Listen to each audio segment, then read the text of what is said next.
오늘은 특별히 우리를 낳아주시고 길러주신 이 부모님의 은혜를 기억하면서 특별히 마더스데이를 맞이해서 우리 어머니의 그 수고, 그 사랑을 기억하며 감사하기를 원합니다.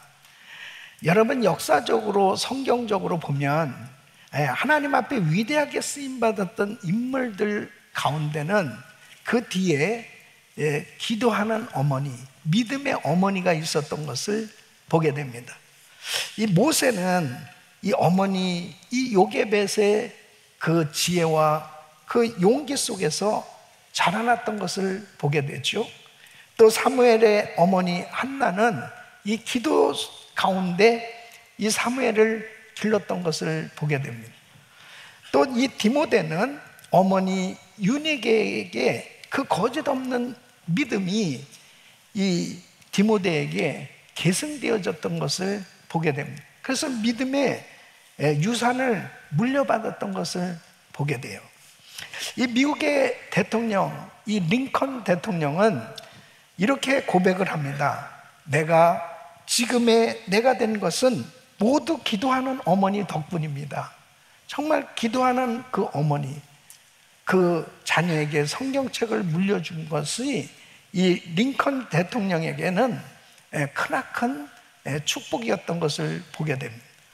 또 감리교회 창시했던 이 요한 웨슬레의 어머니 이 수잔나는 무려 자녀들을 13명을 길렀어요. 이 자녀들을 이 말씀과 기도로 그렇게 수고하며 양육했을 때 요한 웨슬레 같은 그런 영적 거목, 정말 영적 부흥을 일으킨 큰 하나님의 주의 종을 기르게 되어졌던 것을 보게 됩니다. 이렇게 정말 부모님의 사랑, 그리고 하나님 앞에 믿음으로 그 자녀를 양육하려고 수고했던 이런 어머니들의 수고가 정말 있었기 때문에 오늘날 저와 여러분들이 이 자리에 있는 것이고, 그리고 그 어머니의 사랑을 생각하면 어느 누구도 빠짐없이 한결같이 어머니의 그 사랑을 감사하고 그리고 늘 감동이 되어지는 것을 보게 됩니다. 이런 어머니의 사랑과 헌신을 기억하면서 정말 참된 효도를 해야 될 텐데 어떻게 참된 효도를 실천할 수 있을까요? 그 해답은 바로 성경에서 말씀을 하고 있습니다. 여러분, 출애굽기 20장 12절에 보면 이렇게 말씀하십니다. 내 부모를 공경하라. 그리하면 너의 하나님 나 여호와가 내게 준 땅에서 내 생명이 길리라. 신명기 5장 16절에도 보면 너는 너의 하나님 여호와의 명한 대로 내 부모를 공경하라. 그리하면 너의 하나님 여호와가 내게 준 땅에서 내가 생명이 길고 복을 누리리라. 이 에베소서 6장 2절로 3절에 보면 내 아버지와 어머니를 공경하라. 이것이 약속 있는 첫 계명이니 이는 내가 잘되고 땅에서 장수하리라. 성경에서 이 부모 공경은 어떤 단순한 예절이나 문화를 가리키는 게 아니에요. 명령입니다. 이것은 하나님께서 자녀들을 복받을 수 있도록 그렇게 축복하시는 그 사랑의 법이에요.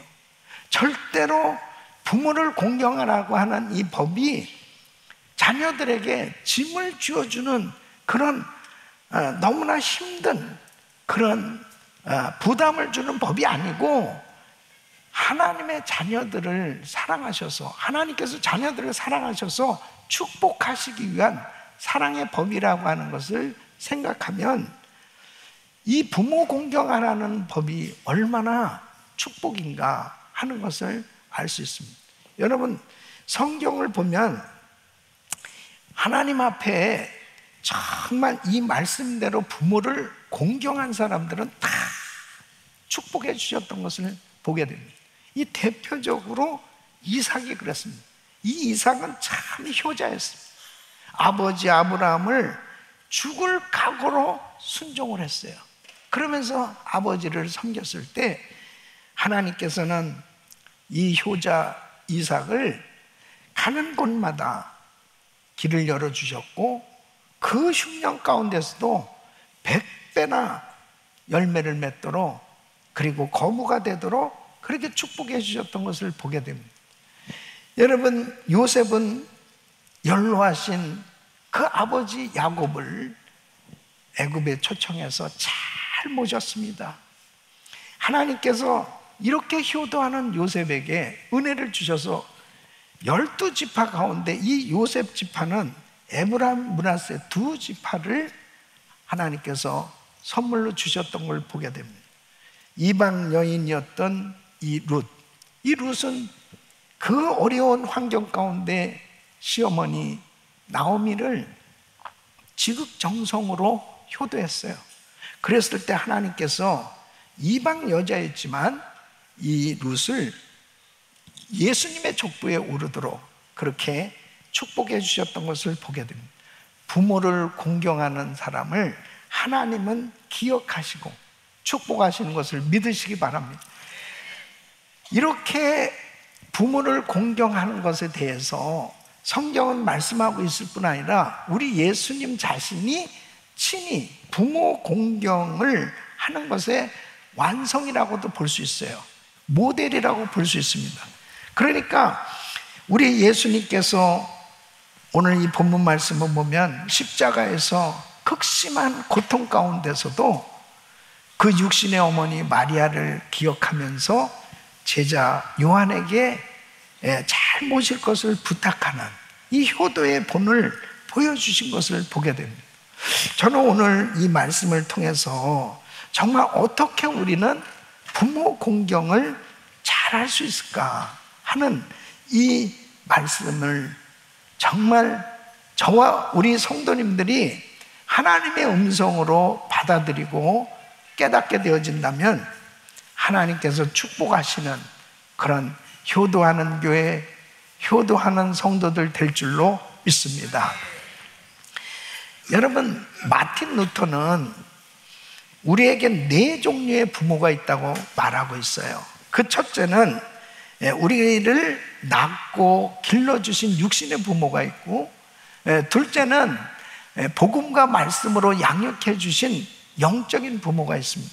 이 셋째는 지혜와 지식을 가르쳐 준 스승으로서의 부모가 있고, 넷째는 나라를 세우고 다스리는 이 국부가 있다고 말하고 있습니다. 그래서 이 4부류의 부모 공경하는 것이 하나님의 뜻이다 이렇게 강조하고 있습니다. 어느 때 어떻게 하는 효도가 정말 부모에게 기쁨이 될 수 있을까?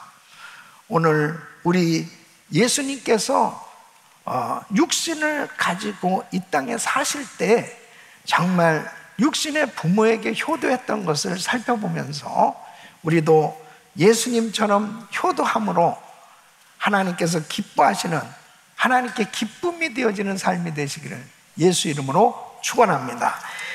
그 첫째는 예수님은 마음으로 효도하셨다는 것입니다. 예수님은 지금 십자가에 못 박히셨어요. 극심한 고통을 당하고 계십니다. 머리에는 가시관을 쓰셨어요. 양손과 양발에 못 박히셨습니다. 이 고통의 순간에서 그 장면을 지켜보고 있던 사람들이 있었습니다. 바로 십자가 곁에 있었던 사람들은 다 그 장면을 보면서 너무 안타깝고 마음의 고통을 느꼈을 것입니다. 4 여자가 그곳에 있었다고 그랬어요. 그래서 오늘 이 말씀 보면은 25절에 보면 예수의 십자가 곁에는 그 모친과 그 육신의 어머니 마리아가 있었어요. 또 이모가 있었습니다. 또 글로바의 아내 마리아가 있었습니다. 그리고 막달라 마리아가 섰는지라 그랬습니다. 이 4 여자분들은 다 주님을 사랑했고 그 주님의 고통을 당하실 때 너무너무 고통스러웠을 거예요. 그죠? 근데 누가 정말 가장 큰 마음에 아픔이 있었겠어요? 육신의 어머니죠. 육신의 어머니 마리아를 바라보면서 우리 예수님께서 이렇게 말씀을 하십니다. 26절에 보면 예수께서 그 모친과 사랑하신 제자가 곁에 섰는 것을 보시고 그 모친께 말씀하실 때 여자여 보소서 아들입니다. 여자여라고 그렇게 표현을 해요. 여러분, 우리 한국 사람들에게 있어서는 이 여자여 보소서 아들입니다라는 이 표현이 상당히 무례하게 들려질 수 있습니다. 그죠? 만약 어머니한테 여자여 그러면 이런 싸가지가 있나 이렇게 하거나 상당히 이렇게 우리는 우리 한국식으로 말하면 이것이 참 이렇게 느낌이 그렇잖아요. 근데 원어로 보면 아담과 하와가 범죄하고 난 다음에 이제 누가 범죄했어요? 뱀, 사탄이 선악과를 먹게 했지 않습니까? 그래서 하나님께서 이제 이 사탄, 뱀을 불러서 저주를 하십니다. 창세기 3장 15절에 보면 내가 너로 여자와 원수가 되게 하고, 이 여자라고 하는 이 단어를 주목하세요.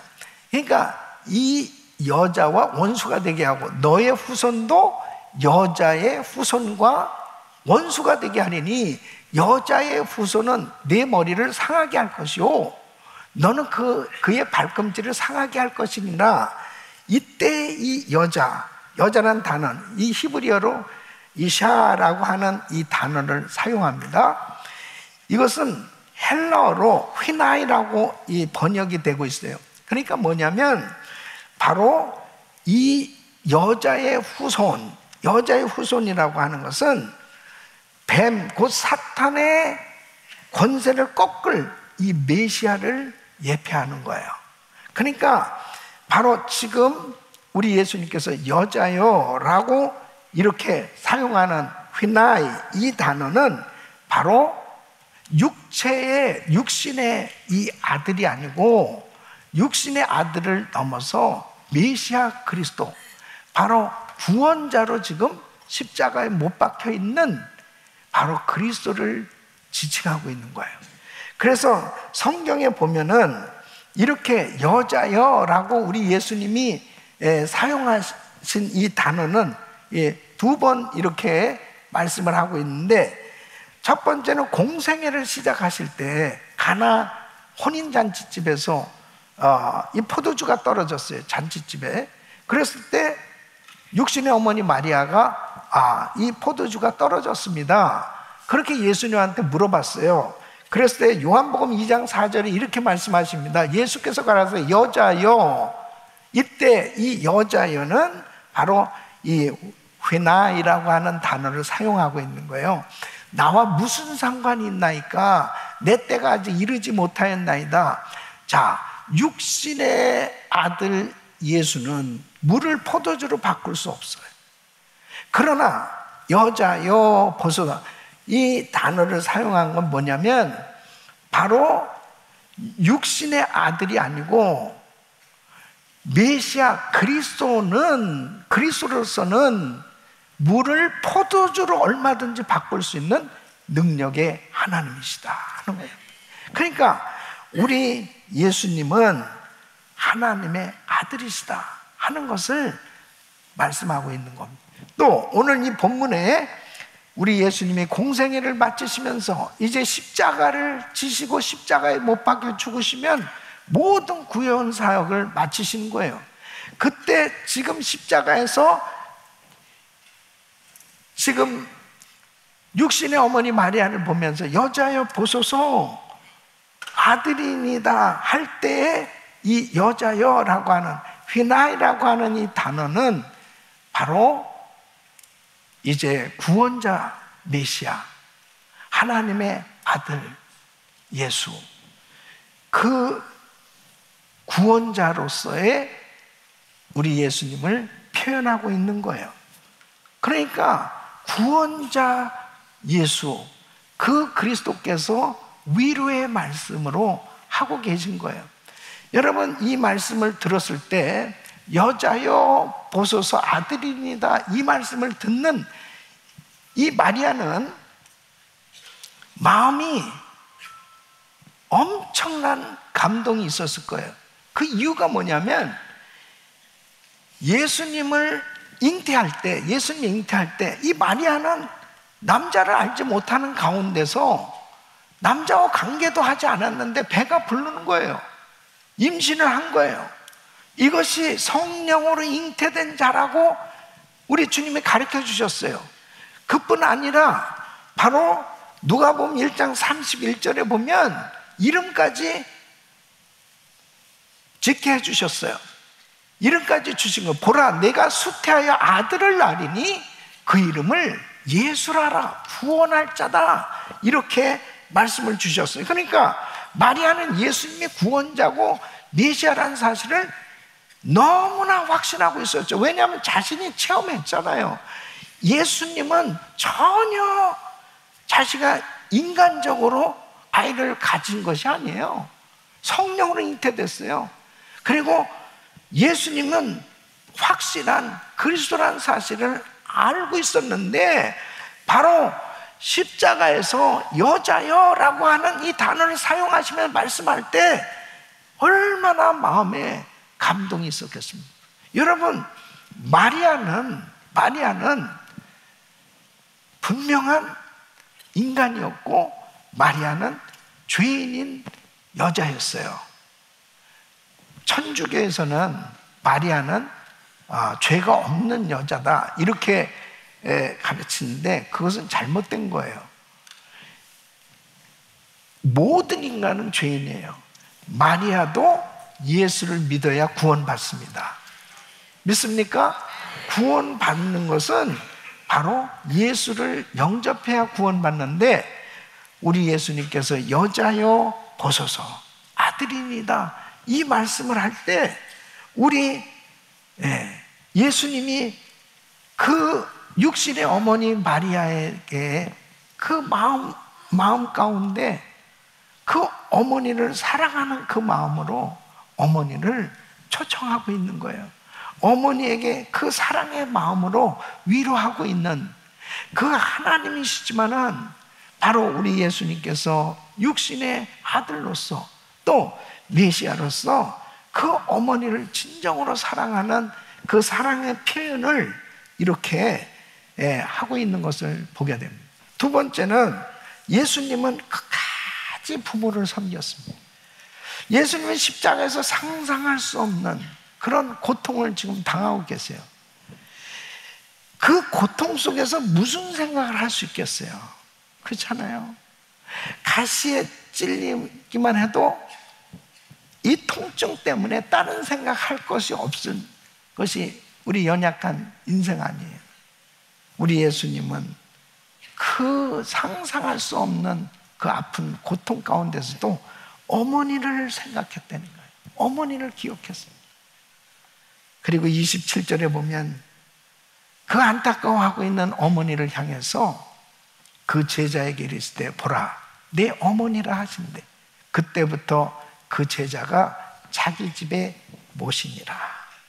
여러분, 이것은 단순한 부탁이 아니에요. 정말 육신의 아들로서 최선을 다한 도리를 다하신 이런 장면입니다. 그러니까 우리 예수님께서 이렇게 고통을 당하시면서도 육신의 어머니를 잘 모시도록, 이제 우리 예수님은 하나님의 아들로서 메시아로서 구원 사역을 담당하시고 이제 십자가를 지시고 3일 만에 부활하시고 승천하세요. 그러면 육신의 어머니는 이 땅에 남아있잖아요. 그 육신적으로 섬길 수 있는 그 제자를 선택하셨습니다. 자, 그러면 왜 요한을 선택하셨을까? 육신의 동생들도 있었어요. 그런데 그 육신의 동생들은 사실 예수를 안 믿었어요. 근데 이제 오순절날 마가다락방에서 성령의 불세를 받고 다 그들이 예수 믿고 이제 순교자로 복음 전하는 자가 되었죠. 또 다른 제자들도 역시 마찬가지예요. 다 성령 받고 순교하고 그렇게 주님의 일을 감당했는데, 지금 십자가 곁에 누가 있었어요? 요한이 있었습니다. 그 요한을 우리 주님이 선택하신 거예요. 그리고 다른 제자들 다 순교했지만 이 요한만은 90세가 넘도록 살게 했습니다. 왜요? 요한에게 특별한 은혜를 주셔서 이제 어머니를 잘 모시도록 그렇게 했던 것을 보게 됩니다. 사랑하는 성도 여러분, 효도는 철학이 아니에요. 효도는 사상이 아닙니다. 효도는 하나님께서 우리에게 허락한 이 부모에게 마땅히 해드려야 될 도리일 뿐 아니라, 우리 하나님께서 정말 육신의 부모는 반드시 그렇게 섬겨야 될 것을 명하셨는데, 그 명령에 순종하는 것이 바로 효도고, 그 효도하는 것을 하나님이 다 기억하시고 복을 주신 줄로 믿습니다. 이순신 장군도 효자였어요. 난중일기를 보면 전쟁 중에도 병든 어머니를 찾아가서 눈물로 위로했다고 기록됩니다. 백발이 부수수한 채 나를 보고 일어나 앉으시는데 기력이 쇠하여 며칠을 견디기 어려울 지경이었다. 병든 어머니를 생각하니 눈물이 흐른다. 그렇게 기록하고 있습니다. 여러분, 효도한다는 것은요, 내가 주의 일을 하니까, 나라 일을 하니까, 내가 사업을 하니까, 내가 자녀를 양육해야 되니까 바쁜 그런 일상 때문에 부모 섬기는 것을 뒤로 미루는 것은, 그것은 믿음의 삶이 아닙니다. 마음만 있다면 얼마든지 섬길 수 있는 거예요. 여러분의 마음이 정말 부모의 마음을 이해하고 부모를 끝까지 공경할 수 있을 때 하나님께서 기뻐하시는 줄로 믿습니다. 사랑하는 성도 여러분, 부모가 아직 예수 그리스도를 믿지 않고 계시다면 가장 큰 효도는 복음을 전하는 겁니다. 이 복음을 전해서 우리 부모님 천국 가실 수 있게 해드리는 것이 가장 큰 효도예요. 이거보다 더 중요한 일은 사실 없어요. 지금 우리 예수님도 십자가에서 이렇게 육신의 어머니 마리아가 구원받을 수 있도록 초청하신 것을 보게 됩니다. 사랑하는 성도 여러분, 바쁘다는 핑계로 부모님에게 복음을 전하지 않는다면 부모의 영혼을 외면하는 그런 일은 불효 중의 불효입니다. 뿐만 아니라 바쁘다는 핑계, 또 내가 여유가 없다라고 하는 그러한 삶의 환경 때문에 부모를 끝까지 모시지 못한다면 그것은 불효인 거예요. 저는 이렇게 생각해요. 우리 육신을 가지고 사는 동안은 나를 이 땅에 있게 하신 하나님의 대리자인 부모님, 이 부모님을 육신적으로도 잘 공경해야 그것이 하나님이 기뻐하시는 겁니다. 세 번째는 예수님은 부모님께 순종하심으로 효도하셨다. 예수님은 어려서부터 부모님께 순종하는 삶을 사셨습니다. 이 누가복음 2장 51절 보면 예수께서 한 가지로 내려가서 나사렛에 이르러 순종하여 밥 드시더라 그랬습니다. 그러니까 예수님의 삶은 항상 순종의 삶이었어요. 여러분, 에베소서 6장 1절에 보면 자녀들아 너희 부모를 주 안에서 순종하라. 이것이 옳으니라. 이 순종할 때, 부모님에게 순종할 때 부모님과의 관계가 올바르게 되는 거예요. 여러분, 아름답게 부모님과의 관계가 이루어진 자녀가 잘못되겠습니까? 부모님과의 아름다운 관계가 이루어지니까 하나님의 축복이 부모님을 통해서 자녀에게 흘러가는 거예요. 이렇게 순종의 본을 보여주신 분이 바로 예수님이에요. 예수님은 십자가를 지셔야 됩니다. 이 십자가를 진다는 것이요, 쉬운 일이 아닙니다. 그런데 이것은 아버지의 뜻이거든요. 구원 사역을 위해서는 반드시 십자가에서 죽으셔야 돼요. 이것은 피할 길이 없어요. 얼마나 힘드셨으면 마태복음 26장 39절에 이렇게 기도를 하십니다. 좀 나가서 얼굴을 땅에 내시고 엎드려 기도하여 가라사대 내 아버지여 만일 할만하시거든 이 잔을 내게서 지나가게 하옵소서. 얼마나 어려우셨으면 그러겠어요. 예?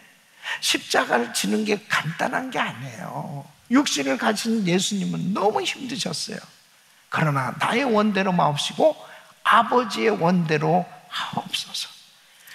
십자가를 지시는 것이 아버지의 원이요 아버지의 뜻이라는 걸 아셨기 때문에 순종하기로 결정하셨는데, 여러분 이것은 순종을 넘어선 복종입니다. 왜냐하면 너무 힘드셨으니까 땀방울이 핏방울 되기까지 기도하신 거거든요.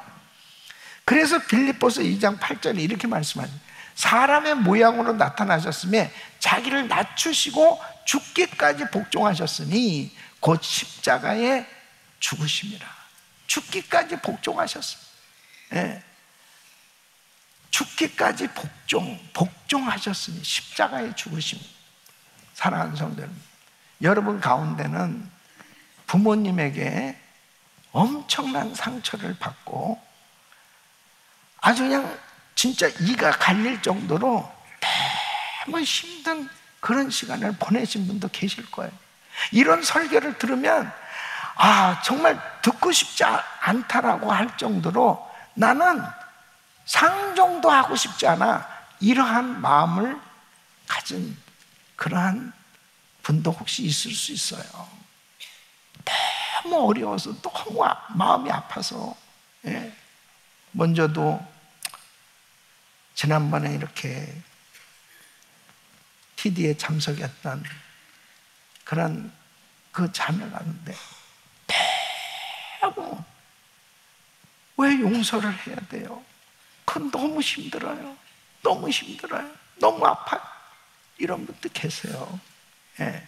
그런데 여러분, 용서해야, 그 부모를 용서해야, 그 부모를 정말 축복해야, 바로 부모 공경이 이루어져야 하나님의 축복이 임하는 것이, 이게 성경인데 어떡할 거예요? 예? 그래서 우리 예수님이 십자가를 지시는 것은 육신적으로 너무 힘들지만 복종을 하셨다니까요. 십자가에서 죽기까지 복종하셨으니 그것을 하나님이 기뻐하신 거예요. 여러분, 순종이 어려우면 억지로라도 복종을 본능적으로 피하고 싶지만 하나님 말씀이니까 순종하시기를 축원합니다. 축원합니다. 용서하셔야 돼. 그리고 너무 섭섭하고 너무 힘들고 너무 속상하고 너무 괴로워도 그거 다 푸셔야 돼. 하나님께서 오늘 이 말씀을 주시는 거예요. 그래도 용서해야 돼. 그래도 사랑해야 돼. 그래도 부모 공경해야 돼. 나한테 잘했기 때문에, 나한테 잘해줬기 때문에, 나한테 사랑을 부어주었기 때문에 내가 부모 공경하는 거, 그것은 당연한 거예요. 너무나 힘들게 하고 너무나 어려운 그러한 가정이었지만은 그래도 하나님 말씀이니까 내가 용서하고 사랑하고, 그리고 그 부모를 공경하는 그 자녀를 하나님이 얼마나 사랑하실까, 얼마나 기뻐하실까. 오늘 이 말씀을 듣는 여러분 가운데 만약 그 부모와의 관계 때문에 너무 힘들었던 그런 관계 때문에 어려움을 겪고 계신 분이 있다면, 우리 예수님이 너무 어려운 십자가, 땀방울이 핏방울 되기까지 기도하시면서 십자가 지셨던 것을 기억하시고 순종하심으로 하나님께 기쁨이 되어졌던 것처럼 여러분도 말씀에 순종하셔서 하나님께 기쁨이 되어지는 삶이 되시기를 축원합니다.